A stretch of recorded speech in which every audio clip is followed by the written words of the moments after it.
Okay, hello everyone. Welcome to the final session of the 2026 GSCT Spring Seminar, Imagining Future Games, Expanding the Boundaries of Play. Today we are honored to the host, Professor Mariza Dima, for a lecture titled Applied Game Design. She is a professor in game design, Brunel University of London, and we have been conducting collaborating research for the past 3 years. I hope today's special lecture will be a meaningful time for all students to get a glimpse of the present and future of applied games. Let's welcome Professor Mariza with a big round of applause.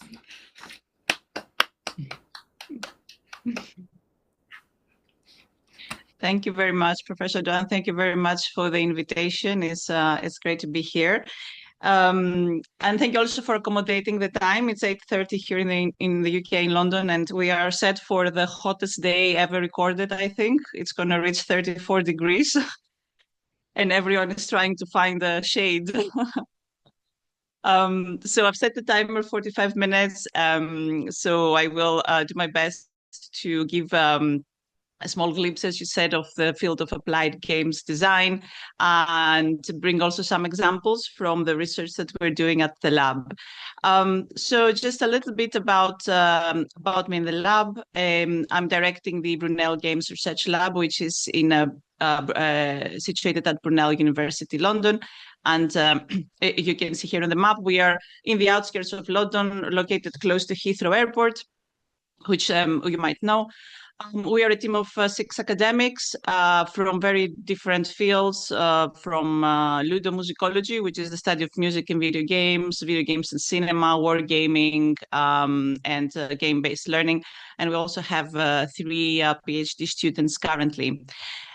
So, my work is situated at the intersection of games design, applied games, and research-led creative practice. So I focus on how games and playful systems in general can be useful to support learning, communicate research, also and engage diverse audiences with complex and abstract topics through games. Apart from treating games as just entertainment products, I approach them as cultural, educational and methodological tools. I have also a background in immersive technology design, which I sometimes marry, and this is also another strand of my research. I have, as Professor Dos said lately, we have been collaborating for the last 3 years, and it's a project that I will also touch upon, which is again applied games in the applied games field. So I'd like to start this presentation just with a bit of an overview of why this could be like, we would say, the moment of applied games. They have been games to be taken quite seriously by other institutions rather than like entertainment and of course education. So there's more and more evidence that the power of games can be applied in different settings, for example, in governmental institutions, health systems, research in general, heritage, etc.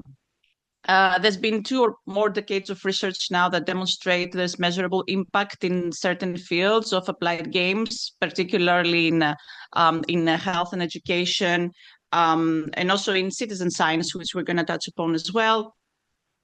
And there are also, of course, urgent real-world problems right now. We have climate change. We have important areas in health and mental health care that can be tackled with games in education, and of course, like conflict, poverty, and other complex problems that perhaps demand new and complementary approaches to how you engage people, attitude change, and behavior change. So this is kind of like the timely maybe situation now, and of course that's not to say that in general games doesn't change people in a sense, even games that are not necessarily designed for something specific. So usually I would do that like as an interactive session, but now because we are like online, and I, from what I understand, everyone is coming from different fields. Some of you might be playing games. I would like to ask, just to leave you with this question for now: what game has changed how you think about something? And that's a very general question, but we've all have played games that have changed us in certain ways. So, foundations of applied games. So applied games design is an area of game making that focuses on purposes beyond just entertainment, not only entertainment, while still, of course, drawing on the expressive, interactive, and motivational also strengths of games. So unlike purely commercial, okay, or like leisure-focused games, applied games are intentionally designed to achieve outcomes such as learning, behavior change, attitude change, social impact, critical reflection. And examples can be found across different areas. So, for example, we have games for health, games for rehabilitation, for therapy, or for surgical training. We have games that are particularly targeting policy or social change, especially in real world urgent issues like poverty, climate, or war. There is some examples that I will be like talking through here. I have some examples from some of these categories. We have wargaming. So wargaming is the name is quite like kind of points towards more kind of like war and military, and that's true because this is how it started. So it was started by making games for military training, and also games that simulate possible futures that have to do with defense, but also lately it has also opened up to a lot of other similar areas that demand like policy change in terms of defense, such as resilience, emergency responses to catastrophic events, etc. We have games that tackle social issues, and maybe here is a place where you can find a lot of commercial games as well. Most prominent example is here. I don't know if you can see my pointer. Is This War of Mine here at the bottom left by 11-Bit Studios, which is a fantastic game that shows you the reality of war for the people. It's a kind of a game where you're trying to survive the war as citizens that have been affected. We have an amazing mobile game as well. It's free to play if you haven't played it. Lilia and the Shadows of War by Rashid Aboueder, and that's a game that shows you the reality of being a Palestinian, and it was designed during the Israel-Palestinian conflict in 2014. And then also Papo y Yo by Minority Media. It is a game that deals with domestic abuse and living with a parent with alcohol issues, and that was pretty much an autobiographical game for the designer. So you play as a young boy, Kiko, who is accompanied by a monster, which is like a giant creature that serves as an allegory for his father. So monster is generally quite docile, but becomes very violent when he consumes frogs, which symbolize alcohol. So players can manipulate, for example, the environment and use the monster's emotion to solve puzzles and navigate the story. So it is an allegorical game. And then Hellblade: Senua's Sacrifice by Ninja Theory here. Senua, the protagonist, she suffers from severe psychosis. So she experienced a lot of auditory and visual hallucinations during the game, and particularly the developers worked with experts from the University of Cambridge to show how it is to live with psychosis. So the whole game, although it is kind of a not Viking, I think it was set in kind of like Scottish Islands. It is a game that kind of simulates how it is to live with psychosis. So we have also game-based learning, and game-based learning are games that have more of an educational focus. So they are designed to teach something, like for learning. Specifically, we're going to see an example a bit later. Games for history or heritage. So here we have Never Alone, a game designed with and by Inupiat people, Alaskan natives. And it's a game that brings out the stories of their heritage. And finally, we have games also for scientific research. Well, I said finally, this is not an exhaustive list, but I've tried to make some kind of like general areas, which is the citizen science. So these are projects that a lot of people play, and through their game, um, uh, they are helping like some scientific causes. The most famous one is Folded here, which where players fold different types of proteins. And those that receive the highest scoring, then they're checked by researchers, and they actually have successfully identified a few new proteins, most famously 2011 for an HIV-related protein that they discovered. And there is also within that category, there are occasions where you can find these projects, these citizen science games within commercial games. So there is Borderlands Science, which is inside Borderlands 3, that you can play when you find this specific kind of retro arcade machines in the game, and you can play a mini game that helps again with scientific research. So citizen science games are, as we're going to see a little bit later, mostly kind of gamified platforms. So they implement a lot of puzzle mechanics and leaderboards, but they're not crafted games from scratch, like with narrative and depth and characters and stories and lores, etc. So this is a bit of an overview of different areas of applied games. And if we're going now to how we design these games as an introduction, a useful way to understand applied games is to think about the balance they strike between play and purpose. So on one side, we have core elements of games design, such as mechanics, the rules, the feedback systems, challenges, player agency, as like games that you might have played. And on the other side, they are also shaped by external goals. So we have, for example, learning objectives. We have what we want our players to learn. We have policy concerns, the social issues that I mentioned before. So on the one hand, you have to design the goal of the game itself, like within the game world, the story, but you also have the more umbrella goal of what you want your players to experience by playing the game and to learn. They are also very diverse application areas, as I've mentioned also before. Also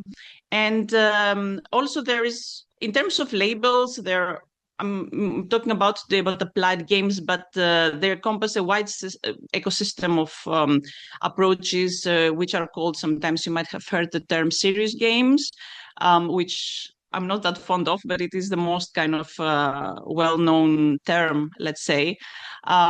Educational games, games for change, transformational games. So all of these are games that are applied in different contexts. So that's why my term, I think, which is not my term only, it exists in literature, applied games, I think encompasses all of these categories. So what they have in common is emphasizing basically intentional design, right? So design not only for entertainment, but for a specific cause. And then we have the evaluation, which is beyond is something enjoy, pleasant to play, like fun. So effectiveness in applied games get measured by how much you've learned. Engagement is a pointer as well, and also how much meaning players have derived. And of course, these are also areas of research. So a lot of these things are actually ongoing research on what, especially about evaluation, and I will touch upon that a little bit later. So key design methodologies for applied games. There are a few key things that usually apply in the design of applied games. So the first one is that they are very much, we apply a lot of like player-centered, user-centered design methodologies, because we need to focus on the audience that we want to have, and also what we want them to learn. So often those people could be involved in the design process, especially in specific areas where, for example, you might create a game about a specific community. So now this community ideally is involved in the design. But also have like consultations, play testing, and interviews. All of this means that you can get as much information as possible for the specific application context, right, from the experts. And of course, because of that, participatory and co-design approaches are more apt as methodologies for designing applied games. As consultation or as co-design, again, there is a lot of research on how do we involve those communities, as we call them, communities of interest in the game. And sometimes a lot of the people in these groups can actually be game designers themselves. There have been a lot of examples of indie gamers that have themselves experienced an issue. For example, they make a game about it's actually a source of inspiration for game design. Perhaps one of the most fundamental approaches is that we have value center ethical design. It's very important in applied context, particularly where games addresses issues like social justice or work with marginalized communities. Then this becomes very, very important.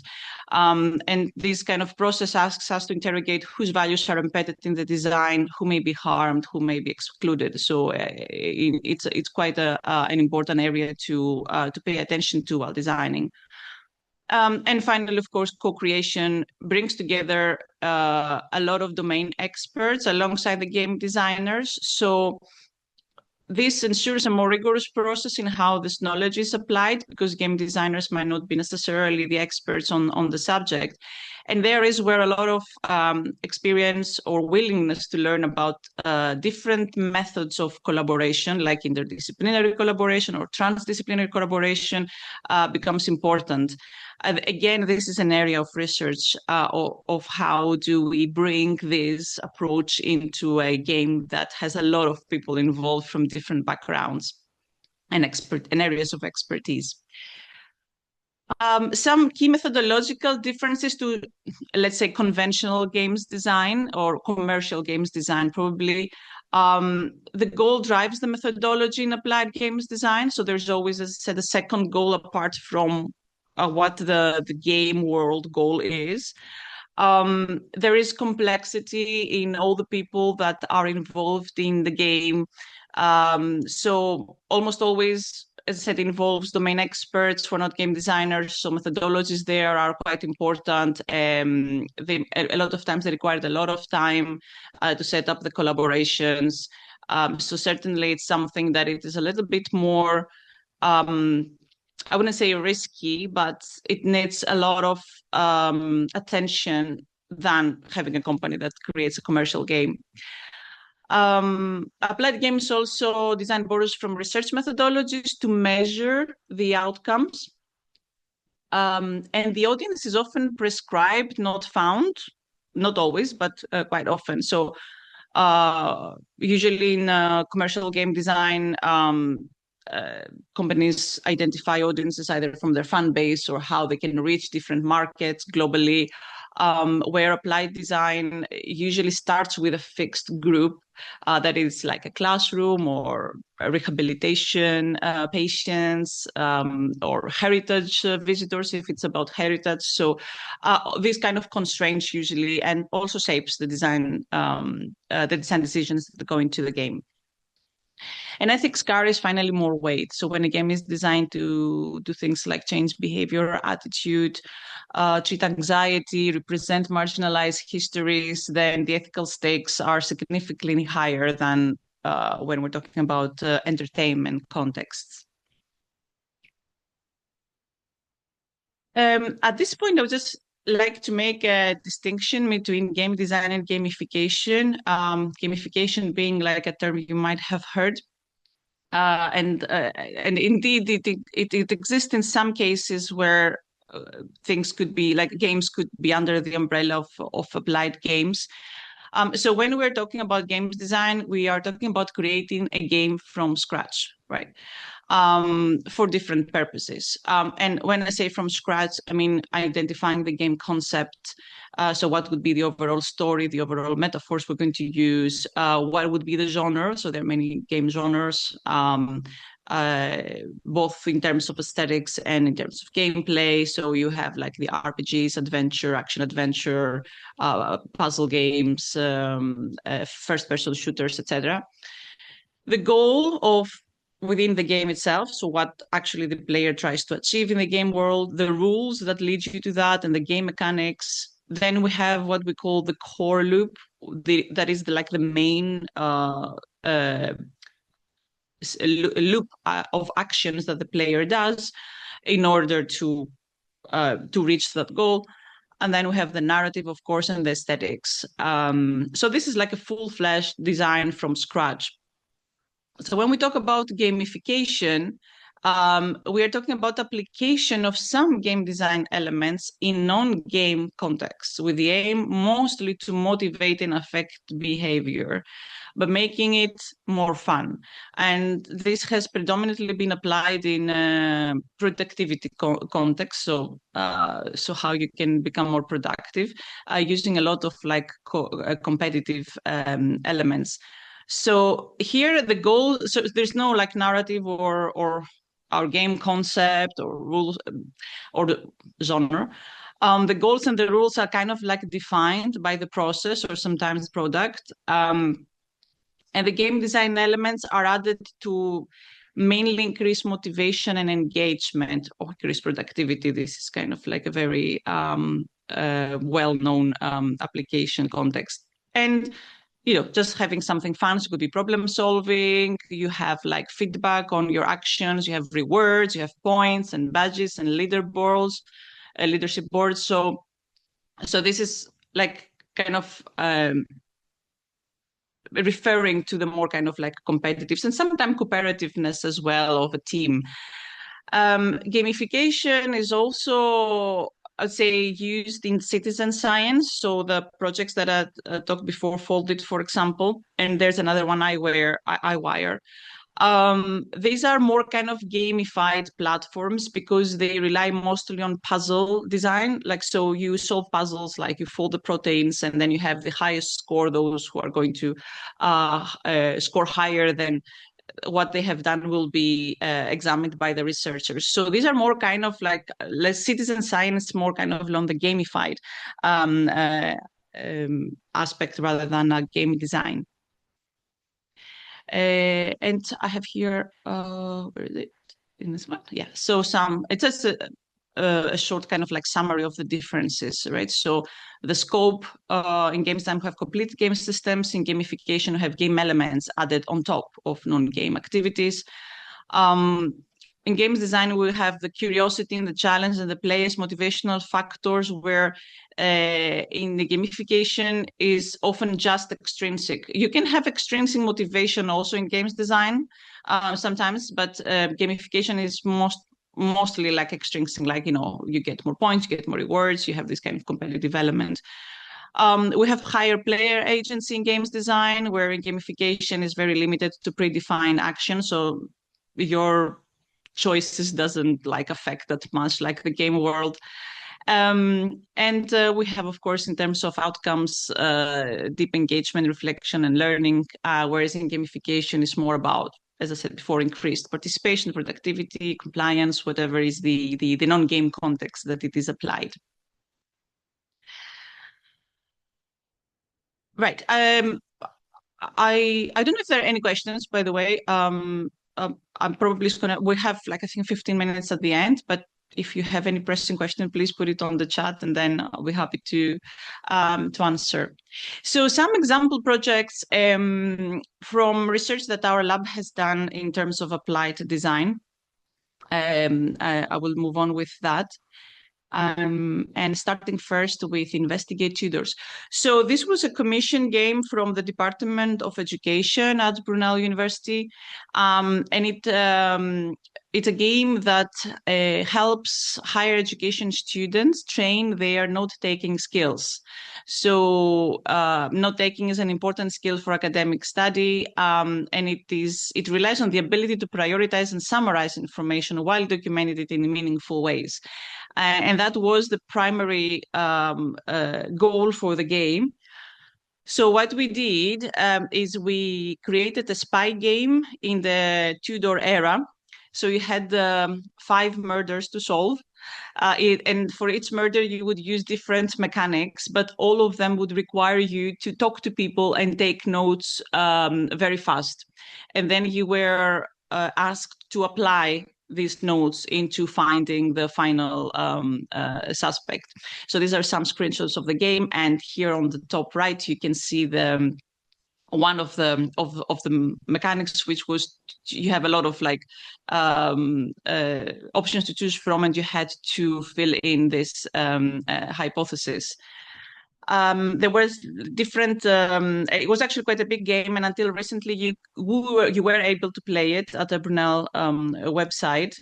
Whenever you would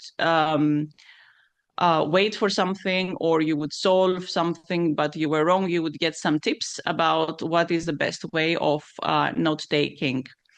So this is also kind of an example of creating the game concept is a bit of a fuzzy process, fuzzy creative process. So we usually have the requirements, which is, okay, we need to make a game for note taking, for example.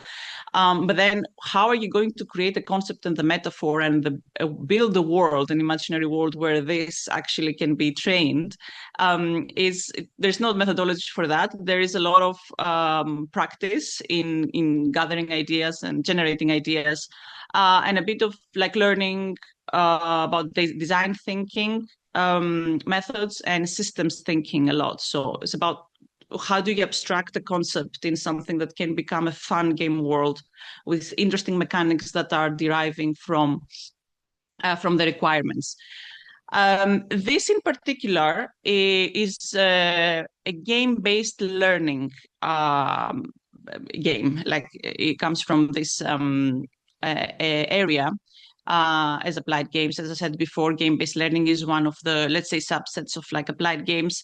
The design, game-based learning has, from all the kind of applied games, a more kind of systematic way of applying game design methodologies. So 3 of the main design considerations usually is that the gamer, who is also a learner, needs to get immediate and meaningful feedback on their actions, whether they're correct or wrong, especially when they're wrong, because they can learn what they did wrong and then apply it correctly in the next iteration. The mechanics are directly informed by the relevant theory of the application context. So, for example, for us, the mechanics were very much driven by the fact that in order to take good notes, you have to be fast and smart in summarizing, and there are several ways to do that. And these were what the mechanics were teaching. And in all game-based learning, as well, this applies for a lot of applied games, of course, is that monetization and replayability is not a goal. So we're not looking at a game that can be replayed many times or how to make money from this game. It's mostly there for learning. And then what we need to choose is the learner profile. In that case, is an adult learner. The theoretical context. So here is a lot of approach to learning. We chose the constructivist approach, which is learning by experiencing the note taking. And the game genre, this one for us, we chose to be an adventure role play game.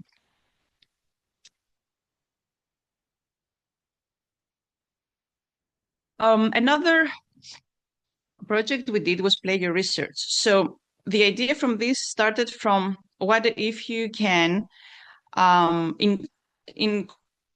together with presenting your research at conferences and seminars, what if you can make a game that presents your research to the general audience?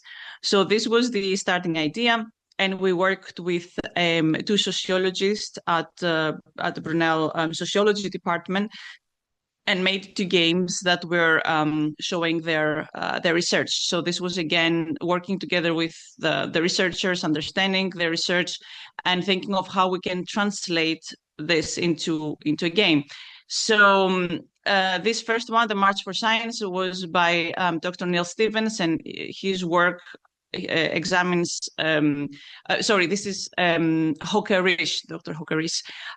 So his research was examining the March for Science. There's a lot of marches for science that were happening worldwide at that time, and especially in London, we had one big one.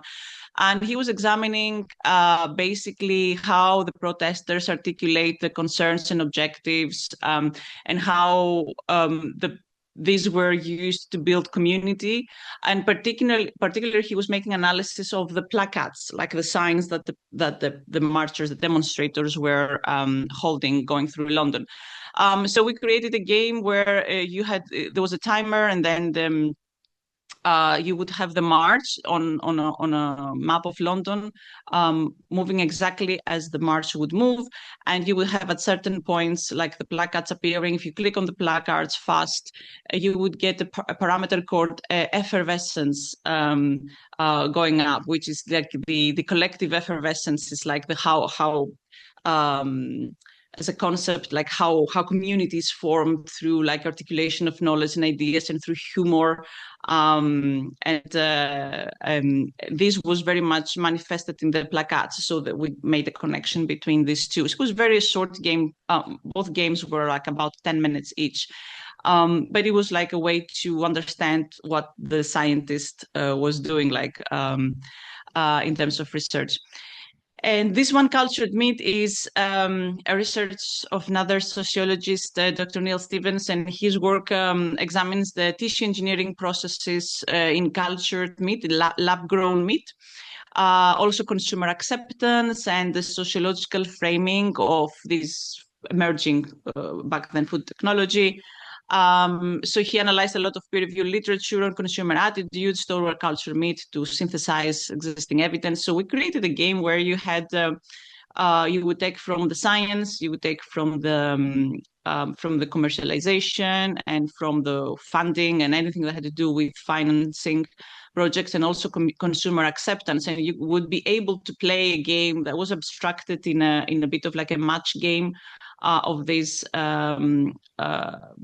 elements. So you had colors here, and you had to be able to take like two colors. So there was a bit of a strategy involved here on managing which colors you're going to take, and you would progress through levels called eras. So starting from just receiving a funding to going multiple levels where things were happening based on how well you would play the game.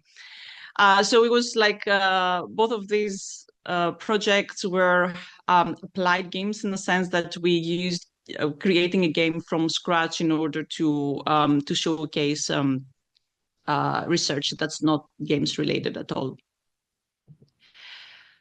The Rights Hero was a project between the lab and the School of Law, Brunel.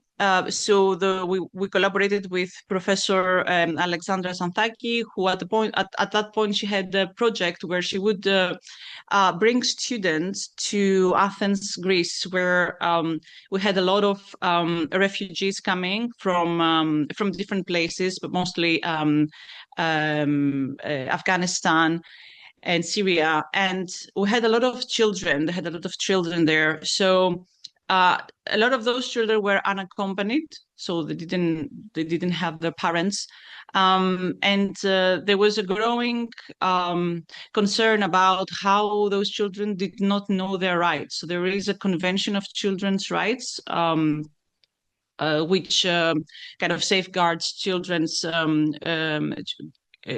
rights, basically. And most of us, for example, if you have the parents, we learn that growing up. But for unaccompanied children, that was not possible.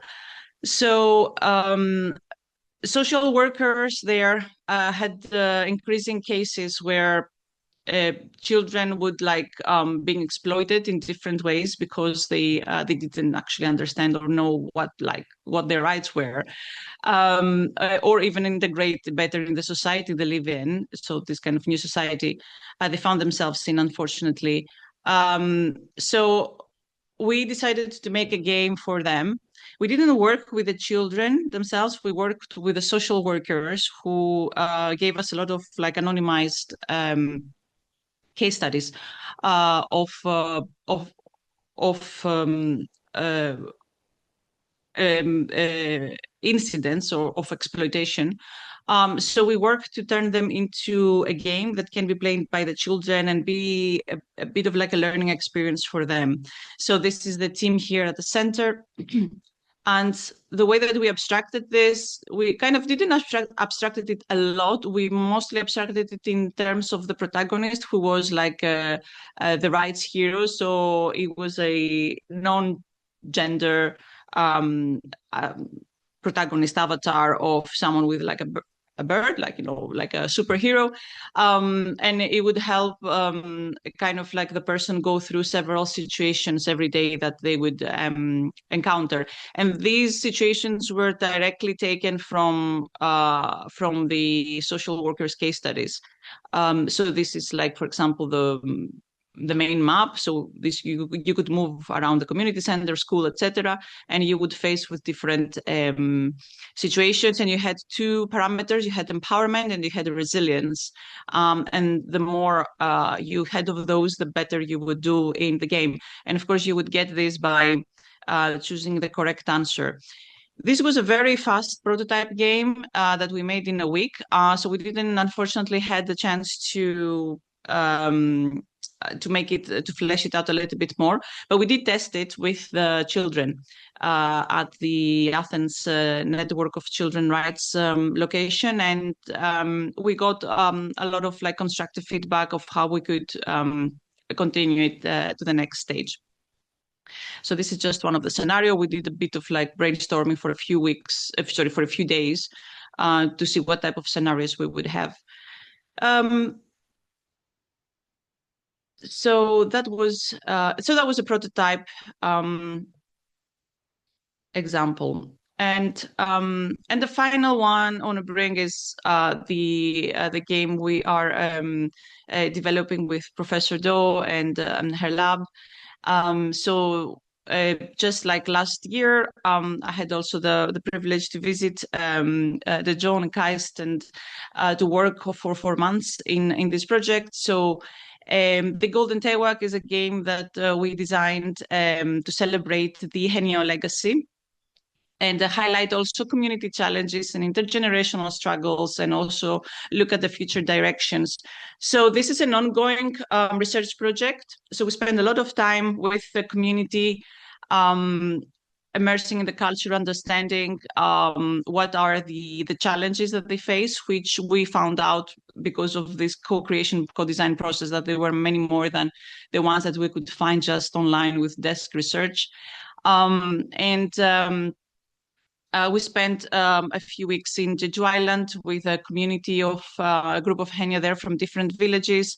And we had after that some design sprint sessions at Geist, where we tried to translate everything that they have told us into a game. So the Golden Tewak is a game where you play as a protagonist that comes from outside Jeju to the island.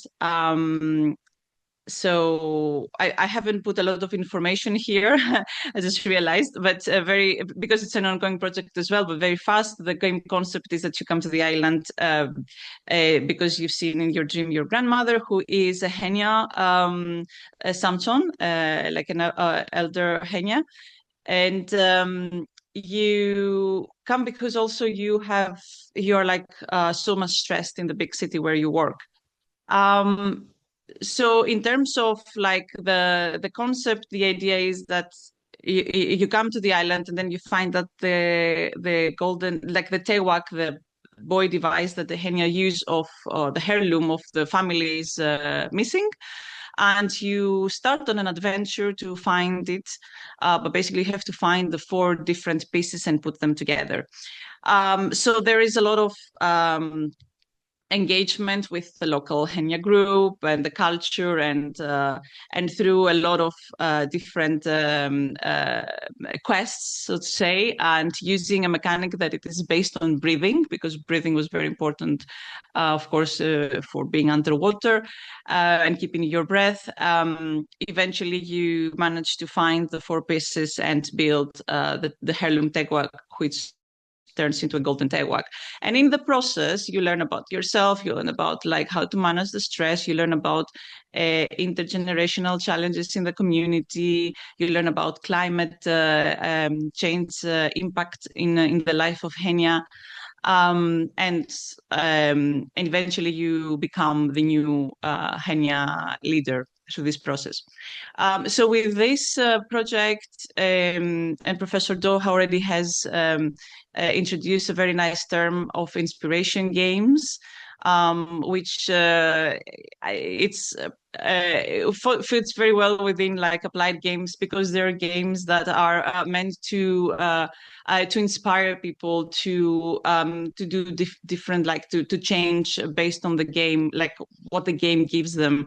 I'm sure Professor Do is more expert on that to speak. And with the Golden Tewak, we also introduce one new methodology for building for building this co-creation framework and working with communities. So, as I said before, there's a lot of research that happens also in methodologies and how you evaluate applied games.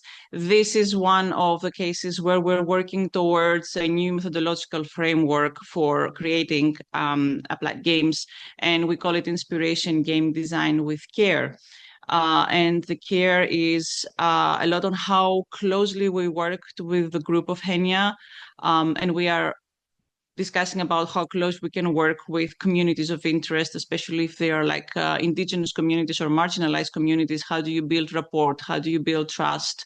And how our contact as researchers within the community happens. So hopefully we will have a paper out soon on that.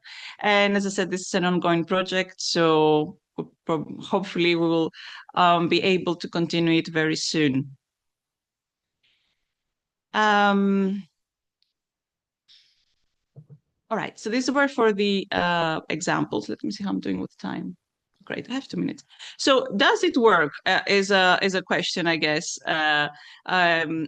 we have. So the citizen science projects, which I said is a lot of gamification, are the ones that have the most kind of like evidence, because the outputs of this have also been peer reviewed, and you have a lot of like successes in people actually solving puzzles and finding new proteins or neurons or anything that is related to health. There is a very good evidence on education as well. So game-based learning, there's a lot of methodologies and a lot of like evaluations of whether people have actually learned what the game intended them to learn. So there is very good evidence in these 2 areas. In other areas, not that much. And I have to say also in places like heritage, but also in some of the educational literature that does this kind of meta-analysis of projects, you see a lot of like games that actually are not really the rich narrative full games. They're more kind of like on the gamification side. So also some of the meta-analysis have small samples. There is some skew data sometimes. So I would say that I would be a little bit cautious to say that we don't have a full picture of how these games actually do engage people in like learning or attitude change, etc. There are some fairly recently some research that is related to actually taking games that have that are full game concepts and trying to understand a bit how they have affected the players.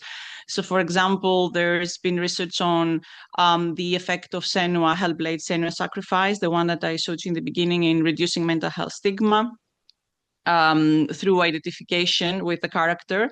So this has proven to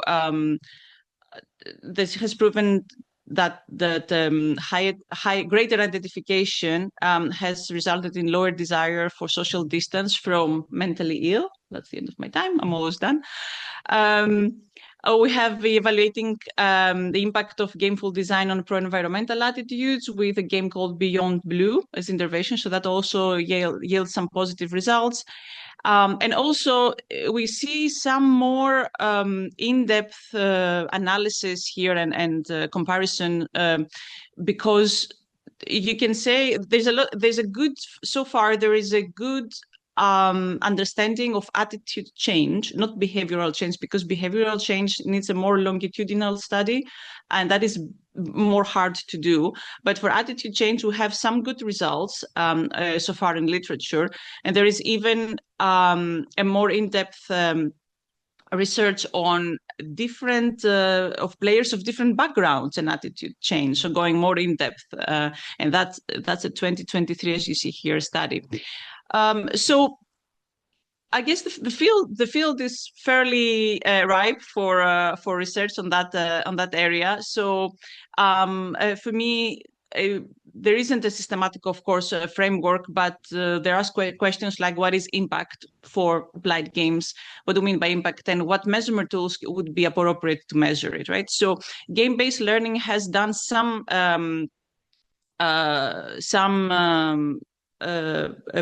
progress on that, because they have very specific things that they evaluate. For example, in game-based learning, you have specific learning objectives that have to be met, a bit like building a school curriculum or university curriculum. So they have some methods of evaluating whether someone has learned something.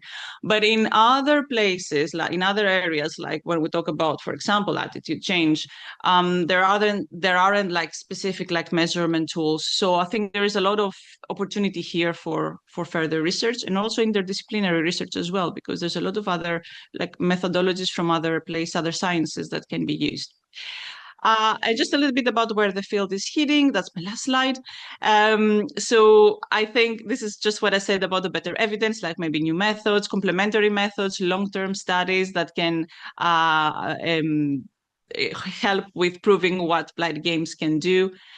Institutional adoption. There is a lot of there's more institutional adoption as games prove, applied games prove themselves, but there is still a lot of difficulty in terms of like funding.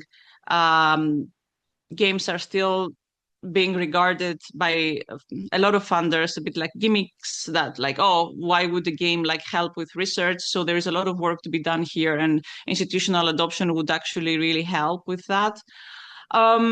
There are now new new approaches here, like as I said, with the inspiration game design with care, with more kind of activism, with different kind of approaches on how do you work with communities of interest to create applied games.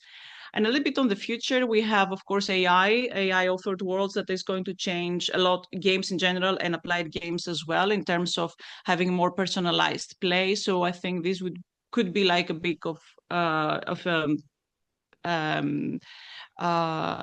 groundbreaking thing on how we create applied games. And something that already happens is the blurring of games and other interactive media, like interactive film or TV, immersive technology, immersive theater. So these also can lead to different game experiences beyond beyond the screen. Okay, I'm on time. Thank you very much. And I'll be happy to take any questions. Okay. Really thank you for your presentation.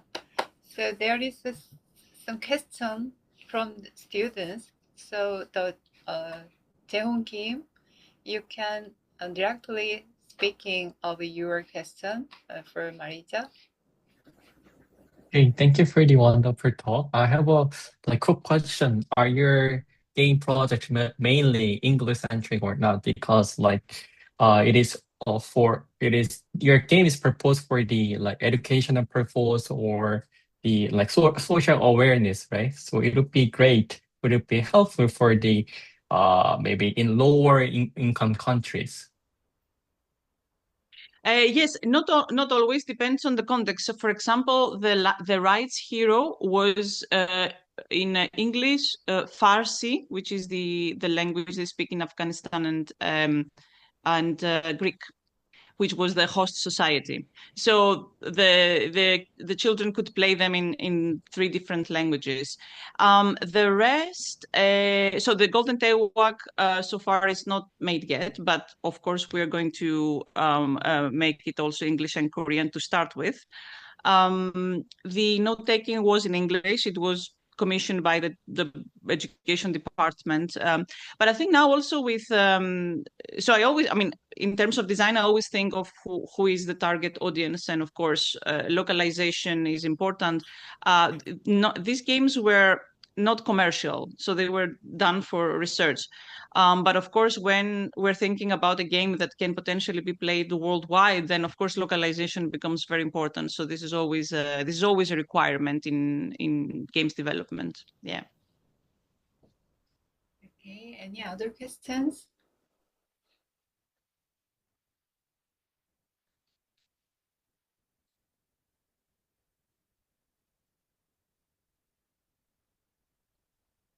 Also, just to say that I imagine everyone here, or like most of the people, are not in from games. Something I wanted to say in the end that games design is you don't necessarily need to have a traditional games design background or degree. Actually, if you come from a completely different discipline, it's even better because the more different experiences and backgrounds people bring, the better it is for the creative thinking. So and games design is also like a vocation. So the more you do it, the more you learn about it, right? So it's about reading about systems thinking and thinking. You know, if you play games already, you have also good experience of what other designers have made. So if you have an idea of an area in your research, let's say you are in sports science and you would like to use games in your field, then collaborating with game designers, I think it's something that would be super like interesting. I mean, don't be discouraged by the fact that you've never made a game before, is what I'm saying. We also have at Brunel for 2 years now. Every year we work with the second year medical students, and the idea is that they come up with they know a gap in their area in medicine, and they have to think of a game that could potentially work. And we have actually some amazing ideas by medical students, second year medical students, on games. So we the team supervises those students on games and medicine together, and it's great to see different ideas. Any other questions? Can I ask one question? Okay. Yeah. Thank you. PhD student in KAIST, and actually your project player research was quite interesting as a graduate student. So I just wondering what was the main purpose of the project? So is it designed to just easily convey their key messages of the research to players? Yes, exactly that. Yes, the idea was that you can take a game at a conference with your like iPad or laptop, and you can show to people, and they can play and understand maybe in different ways, or your research in the same way as you read the poster or you hear a presentation. So it was totally like, let's do a game for that, like, see what we can get. So yeah. Yeah, thank you. I think it's a good idea to make the like everyone like get attracted to our research or something, and gather some people Exactly. to our poster. Thank you. Yeah, it could be used as well as that. We actually didn't get the chance to evaluate it at an actual conference. We did try to get funding to do a bigger project, but we didn't get the funding, so then we kind of dropped the idea. But these games were quite nice, and they're very small games, like 5-10 minutes that everyone can play. And I think you can use it to gain more traction towards your poster or your presentation. So Thank you. Okay, any other thing to ask more?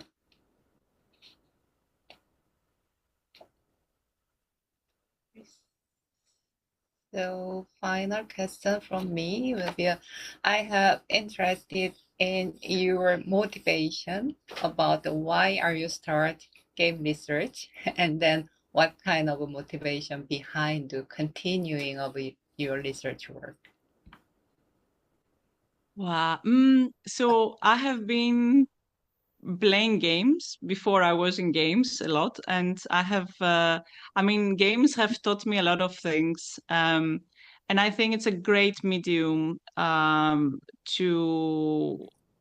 convey like messages. Is the emotional engagement that I had experienced, even with commercial games, not necessarily like applied games, and I in the field of applied games.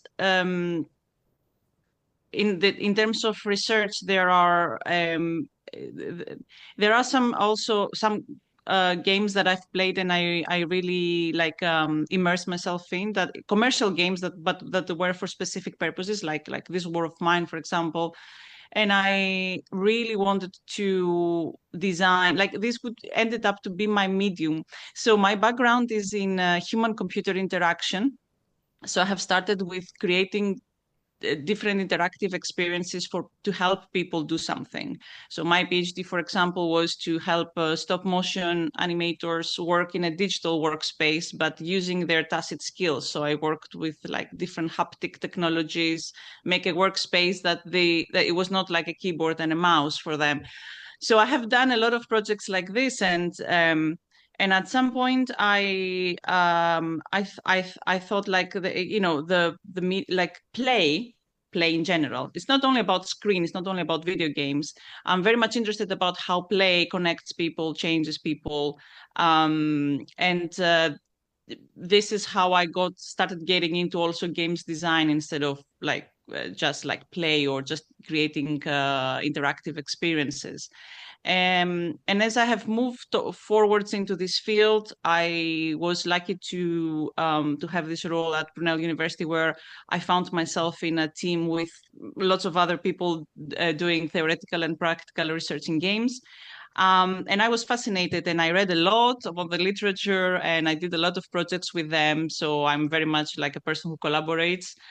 My love for games design just grew, and it's my medium as a designer, through which I want to contribute, I guess, to society. So yeah.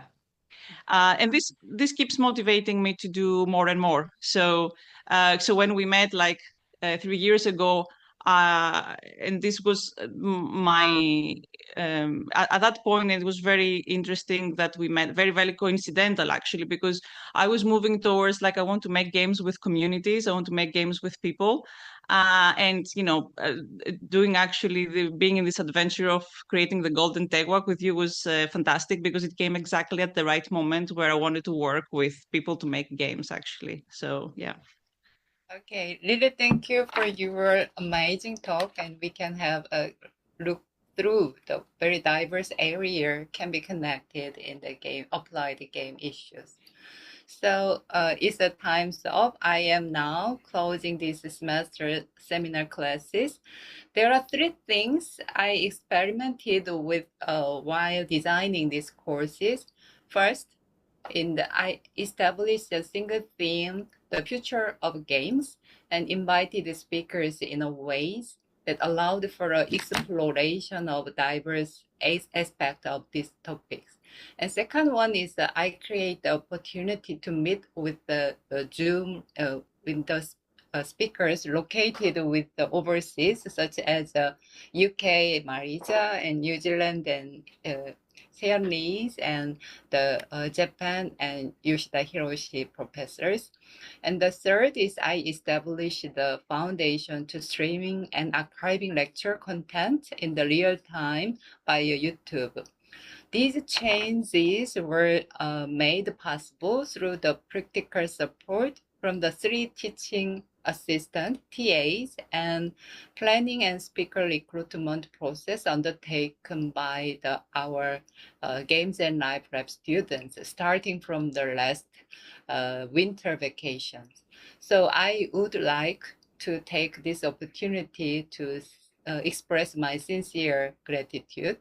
And finally, I would like to extend my deepest thanks for all students who participate enthusiastically in this class. You must have some thought or feelings in listening to the 8 lectures, and then please share your opinion or feedback on what you learned or suggestion for the improvement of seminar class in the future. So you can use attendance checklist link after the class. This will be helpful for the improving the course in the future. So finally, it may be an early stage, but I would like to extend my greetings for the end of semester in advance. So I hope all of you students continue to devote yourself to your research work and have a happy and healthy summer vacation. Really thank you for all participation. Okay.